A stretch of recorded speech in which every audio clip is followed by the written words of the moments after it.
almost 2 days. Okay. How long are you here for now? This is first day. Okay. 这是原来的一部分嘛，那些墙。对，应该是。So what you see here is a restoration project. So it's basically fixing up the walls. Now everything is structurally sound, so it is safe. But because the fort is quite old, it was finished in 1856. It's always needs constant repair. And so we've been lucky enough to receive funding to do so. So what it's a building 1806. So how many years? This cannon? Yeah. I'm not too sure the exact date on this cannon, but it's accurate to this time period, so the 1860s. Yeah. So just a larger cannon, a bit more accurate. It has rifling, or like spiral grooves on the inside of the barrel, that when it's fired, it gives the projectile a spin. So a little bit more accurate than that gun that we just saw over there. But this work here doesn't have anything to do with the cannon itself. It's just the wall. So what they've done is they've taken the stone down, they put the concrete in its place, and then they're going to put the stone back in front of that. So it still looks like an old fort, but it's has modern components. Exactly. Yeah. So right here we have our signal masts and our signal post. So these are basically a form of communication in the 1860s. By our time period, however, it's more of a backup system, because the electric telegraph is still has come about by that point. But it's a way of communicating with both the military forts in the area, as well as the civilians in Halifax, the people in the town site. So this mast here deals strictly with commercial shipping companies. So different companies would come in by ship, bringing their goods into Halifax or leaving Halifax, and in the history. That's right. Yes, historically, yes.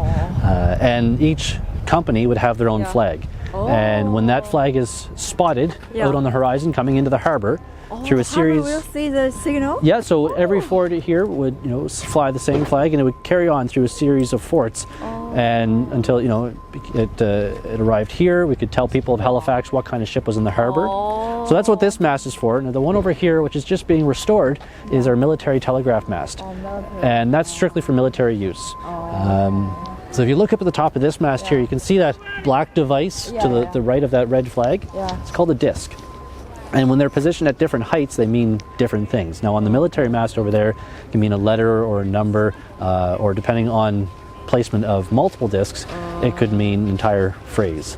So it allows them to communicate secretly through coded message systems with the other forts in the area, so that the civilians wouldn't know what's being said. So we'll take a quick look inside our signal post here. So one of the other jobs of the Royal Artillery, so the folks that we saw over there on that cannon, working on the cannon, another job of that group of soldiers is the signals, and basically in charge of signals here on site. So we have two members of the artillery in here working on flags. You're welcome to step inside if you like. And on the left-hand side we have the majority of flags that would be kept here in the signal post. 这边是旗，就是各种的信号旗。各种各样的信号旗。 So these represent and are exact replicas of shipping company flags. Now each company would have to pay the military in order for their flag to be housed here at the signal post and other signal posts. So you can take a look over here. We have an interpretation of the different company flags, as well as national flags for different countries. Yeah, and then there's provincial flags and the like.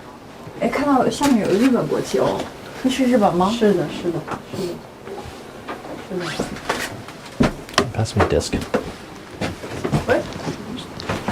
所以说它是接受各个州的运输。 So this is one of the discs that I was telling you about, and depending on where these are positioned on a mast, they mean different things. So it could mean a certain number of ships. It could mean on the military mast, it could be a letter or number or a phrase. And it's basically just two pieces of canvas that are covering two metal circles or two metal hoops. And again, wherever that's positioned on the mast, it means a different thing. Yeah. Do you have any questions at all? 你有 question 吗？我没听懂，它是船要进来了升旗，还是升了旗之后这个船才允许进来 So when the flag top put on this one, ship will come in, or just is a permit, or just notice? Yeah, it's just basically telling people that that ship is in the harbor. It doesn't necessarily allow them entrance into the harbor, so they'll come in. Yeah. And when that ship is seen, then Just or notice spotted, people. exactly. Oh, Yeah. okay. Yeah. So like I was saying, there's all kinds of other forts in the area. Now there's what we refer to now as the Halifax Defence Complex.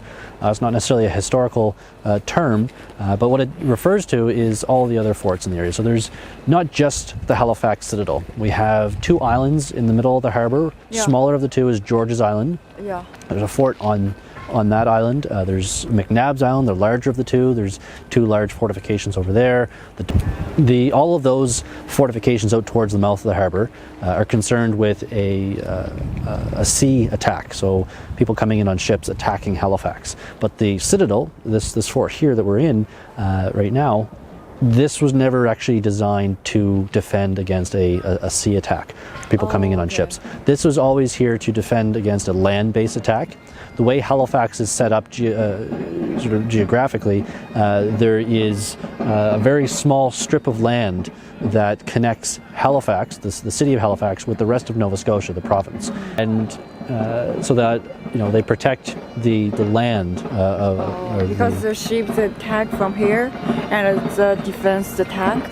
Yeah, so this is sort of everything is protected out that way in the harbor by all the other forts. Yeah. But the citadel here is to protect the land specifically. Okay. Yeah. Oh, okay. Holds their small arms or their rifles. So what's it used for? So now it's just a part of the museum, part of the site, okay. but there's no black powder kept there anymore. No explosives. Okay. And then eventually we'll head down and see this other building in a few minutes. But this larger building, This one is do the black powder in the many years ago. yes, that's right. Oh, okay. Inside do the black powder. Yeah, that's where they would hold the black powder. How often do the music, the people? It depends. We're just starting out our full season for the summer. Yeah. So depending on how many people we have on site that are able to play.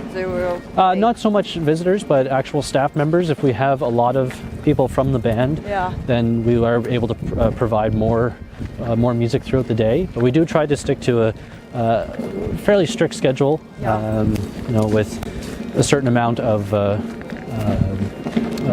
time devoted throughout the day for them to play.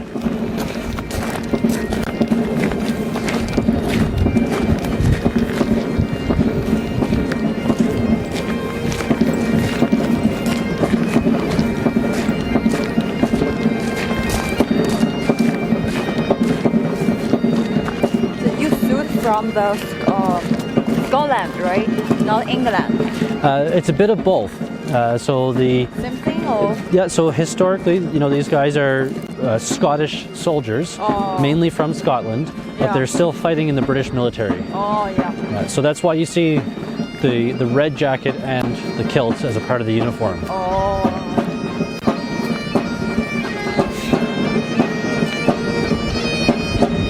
Are you living? No, we don't live here anymore. No, thankfully we don't.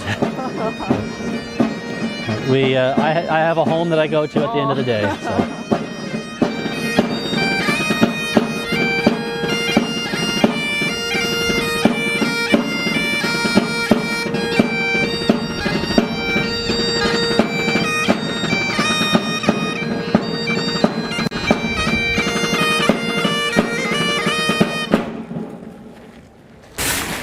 Yeah, so this gentleman is wearing the uniform of the drum major, as I said. So it's quite a bit more fancy than a regular drummer would wear. Regular drummer doesn't have all the gold. He definitely doesn't have the gold chevrons or the hooks on his arm. As well, to distinguish him from the rest of the drummers, he has a red hackle, that red piece on top of his hat. You remember the soldiers at the front gate? They've got that white plume, the white hackle. Oh, it's different. The other regular drummers, such as this guy here, they would also wear a black bonnet with the white hackle or the white plume. But to show that he's more important and basically in charge, he's got that red piece on top. Okay. So in the Prince wedding, so maybe do the same thing and do the music. So in England, the prince, the wedding. Do you know many days ago? I'm not sure. Royal wedding. Oh yeah. Yeah, the royal wedding. They also just do the Well, I think this guy knows more about it than I do. I'm not too sure. do the same music. It's pretty close. I mean, that's all regimental music, right? Oh. So it just stems from that being a brass band. So they play trumpets and saxophones and that sort of thing. In the important days, right? Yeah, exactly. Okay. But Okay. we're here every day. We play every day, all day, every day. All right. Do you have any more questions about the band at all? 你没有问题吗？他们可以再去演一下，然后我们拍特写吗？哦、can you do again? We do the special folk song them. It's up to these guys if they want to play again. What do you want to play? That's your decision. It doesn't matter. Play. So play here, it'll be a little more active. It's gonna be a little loud. Thank you so much, guys. What do you want to play? Play two fours, or 4 fours, and that'll want to be fun. Alright, probably long enough.